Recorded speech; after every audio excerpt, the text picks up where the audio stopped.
Yo, what's up mga kapulido? Genix Motor Parts muli. Nagbabalik para sa panibagong video. So, ang aking headshot tutorial ngayon ay tungkol dito sa aftermarket na sigunyal.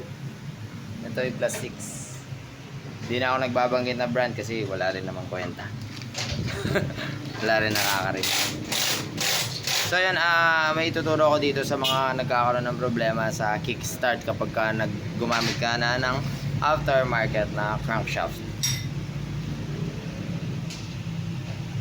Meron namang ibang aftermarket crankshaft na pwedeng lagyan ng kick, pero yung iba hindi talaga pwede.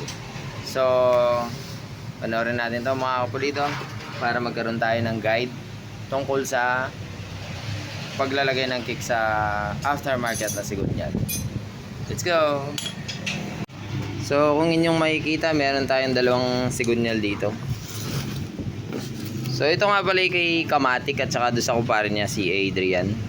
Shoutout sa inyo. Si Kamatik is yung vlogger sa Metro Manila na kargado rin. So, yan. Mag-upgrade siya. Dire-reset natin siya mga kapulido. So, ito isa lang sigunyal dito na magkumpare. Bahala na silang magkarerahan kung anong trip nila. So, yun. Schedule kasi ni Kamatik is bukas, November 30. So, tingnan natin mga kapulido. Aking nawawalang kapatid daw yun. So, ang ituturo ko is ito. Kapag ka po kasi gumamit kayo ng aftermarket na sigunyal, hindi naman lahat, pero tulad nitong brand na to, TTMRC, Sheng-E, CSRK, yan, mahaba yung mga axle nila. Itong spline. Pero yung YSMP, plug and play siya mga kapulido. Hindi na kailangan. So ito kapag ka kasi gumamit ka na ito, pin-plug and play mo to, eh mawawala ang yung kick.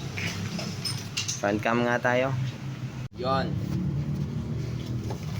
So pag gumamit ka na itong aftermarket na upstroke to, plus 6 ito, mawawalan ka ng kick. Bakit? Kasi mas mahaba ito compare sa standard na sigunyal. So kapag ka mas mahaba to, syempre uumpog siya dun sa kanyang pinion gear. Wait lang. Hey. Sheesh. So ayan, kapag ka nag-plug and play ka ng aftermarket, is uumpog ito dito. Yan. Itong pinion pin. Yan. So hindi mo na pwedeng putulin yan kasi madadamay din ito, tatama rin ito sa kanyang pinion, yung kick shaft na gumaganyan sa ating pulley. So ang magiging proper way nyo dito is para magkaroon kayo ng kick is kailangan yung diskartehan nito mga kapulido. Wala namang problema kasi ganun din si Asia. Ilang taon ko nang gamit. So halimbawa, yun nga, pag hindi mo ito pinutol, uumpog siya, yung crankcase mo sa panggilid, hindi siya lalapat, hindi siya magsasara. So pag inigpitan mo yan, madadamage ang ating sigunyal kasi pipilitin niyang itulak to, mayuyupi siya. Pero matibay naman to.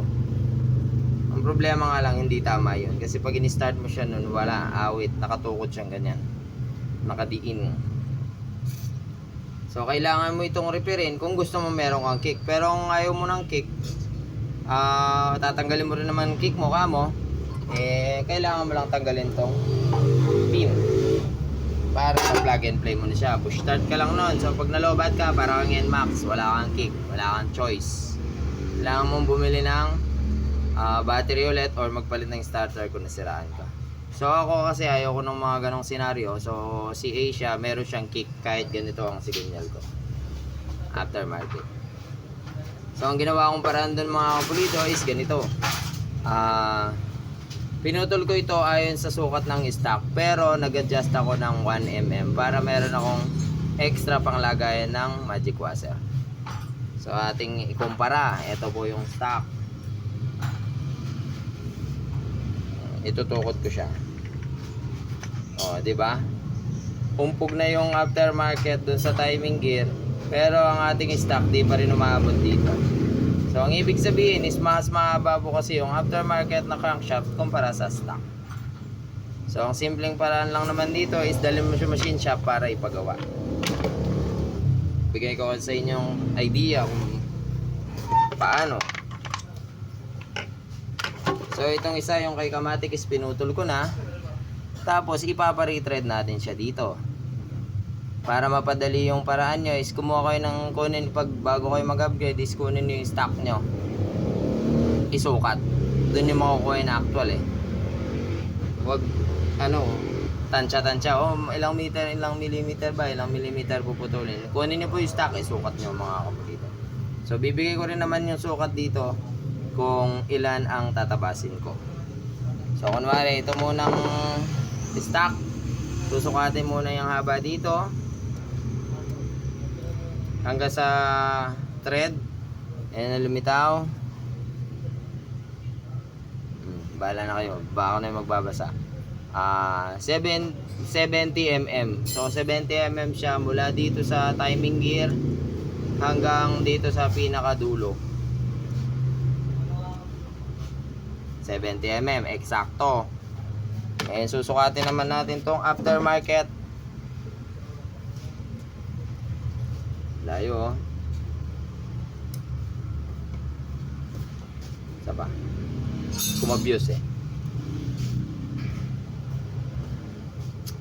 76.5. So 6.5 mm yung lamang niya mga kapulito. So ang ginawa ko is sinunahan ko na pinutulan ito, tapos ipapa-retread na lang natin ito sa machine shop. Bibigyan ko lang siya ng sukat. So gagawin ko tong lampas ng 1 mm, 71 mm. Ito putol na to ha. Ayan, 71 mm. Para kapag kailangan ko ng isa pang magic washer, kung ako pag kailangan ko pa ng isang magic washer dahil mabigat ang mga gearings ng mga high load, pwede pa ako maglagay. Hindi lalabas yung kick pinion dito sa spline. Kailangan kasi nakakapit pa rin siya dito eh. Kanya-kanyang diskarte naman yan. So next, naputol ko na to. Naputol ko na yan. 71 mm na siya. Hindi naman naabot yung 1 mm eh. Susukatan naman natin yung haba ng i-retread. Ito.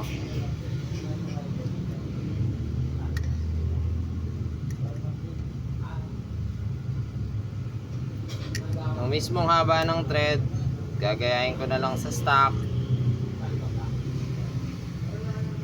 Ayun, 12 mm. So 12 mm po yung haba netong thread. So ang gagawin lang natin, dahil naputol na natin tong isa, is bibigyan lang natin siya ng sukat para totornohin nila dito. Bibilugin muna, tapos kukuhanin yung parehong thread. Pagka po nagpa-retread kayo, kailangan nyo yung nut na sample. Diba?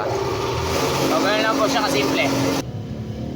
Mandar yung compressor. So ganun lang po siya kasimple mga kapulito. So ikakat ko lang siya ng ipapareho sa stock. Tapos ipapa-retread lang to ng 12 mm. Kailangan dala nyo ang nut pagdadalhin nyo sa machine shop. Sana nakatulong po itong video. To aftermarket, upcoming setup kay Kamatic dito sa Genix Motor Parts. Salamat po sa panonood. Siyempre, kailangan pulido yung pagkakagawa. At Genix.